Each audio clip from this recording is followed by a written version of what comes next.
Hi everyone and welcome to Chem class. Rate versus time graphs seem to be a sticking point within the equilibrium studies. So I thought it might be helpful to work through a hypothetical equilibrium reaction and how we reflect the changes that might happen to that particular equilibrium reaction on a rate versus time graph. So I will show you my strategy for how I work through that theory, and hopefully that will be really helpful for you today. Okay, so what I've done first on a rate time graph is I'm showing that this particular system is at equilibrium. We can tell that because the forwards and the backwards reactions are at the exact same rate. So as time is progressing in this reaction, we can see the forwards and backwards reaction, the green and the purple dashed line, are both at the same level. So we know that means it's at equilibrium. Now, what we're going to impose is a particular change happening to the system at time 1 or T1, and let's make that change an increase in the temperature. So what's important that we need to consider is the type of reaction, the delta H value. I've put here that this hypothetical situation is a negative delta H value, which we should all know now that that means it's an exothermic reaction. So what do we do with an increase in temperature? Well, now we have two things to consider. Things that increase the rate of reaction, but then also what those changes do to the equilibrium system in terms of does it then favor the forwards or backwards reaction to try and reestablish equilibrium. So the first question I always say to ask yourselves, when this system reaches its new equilibrium, will the rate be higher or lower than what it has started off with? So increasing the temperature, your previous studies of rates of reaction, you should know that when we increase the temperature of any reaction, we increase the rate. So that means that once this system reestablishes equilibrium, it should have a rate that is higher than before. And that's for both the forwards and backwards reaction. I'm going to slowly work through this theory and keep re-emphasizing the points because, as I said, this is a really tricky part to master. We know that increasing the temperature increases the rate of reaction, regardless of which way the system is favored to reestablish equilibrium. So if after this new system has reestablished its equilibrium, it's going to have a higher rate of reaction because we know temperature does that, then there's no numbers here, we're just relative to this starting point, we want to be higher. What I do is I leave a bit of a gap and I show that my new equilibrium position as I'm approaching the next time. So that's the green is my forwards, purple is my backwards. Whatever change happens, and we'll talk about what we're filling in that bit next, but we know that once the system has re-established equilibrium, the rate of reaction will be higher because an increase in temperature does that. Okay, the next bit is the trickier bit. It's trying now to show which way the system favors in order to reestablish this new equilibrium.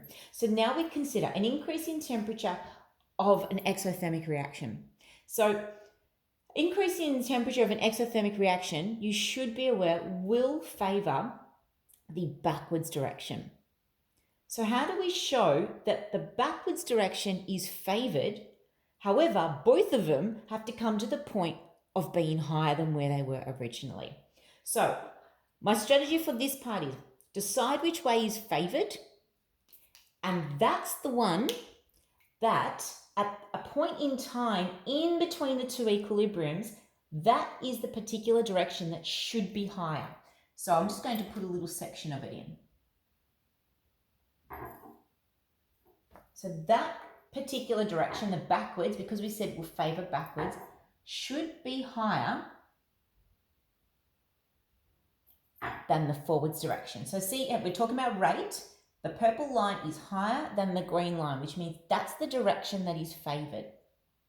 Then what we're doing is we're finishing off the the particular blanks, knowing what sort of shape we're looking for in these changes of rate. So the two of these types of, the two directions of the reaction, forwards and backwards, will both go up.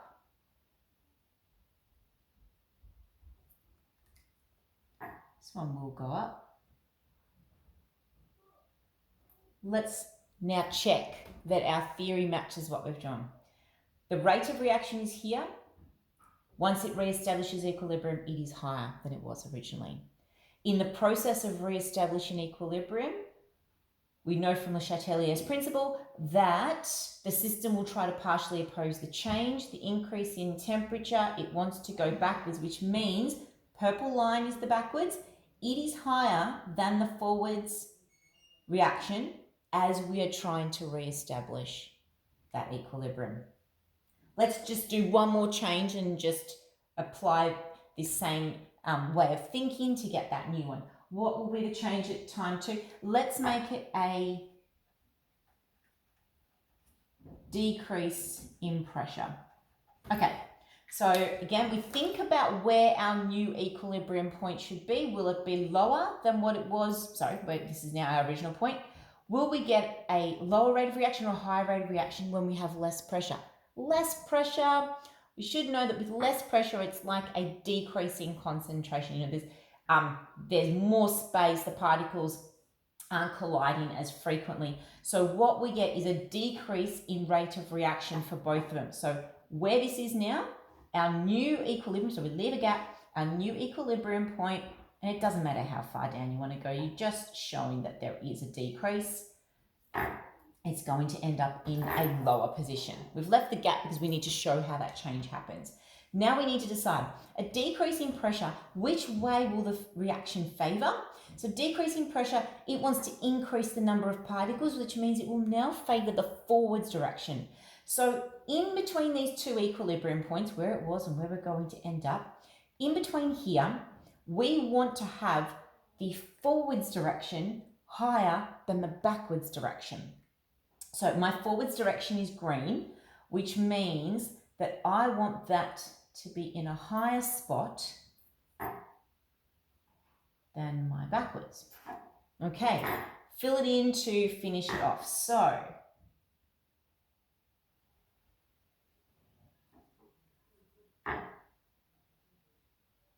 oops, sorry, that's not very straight.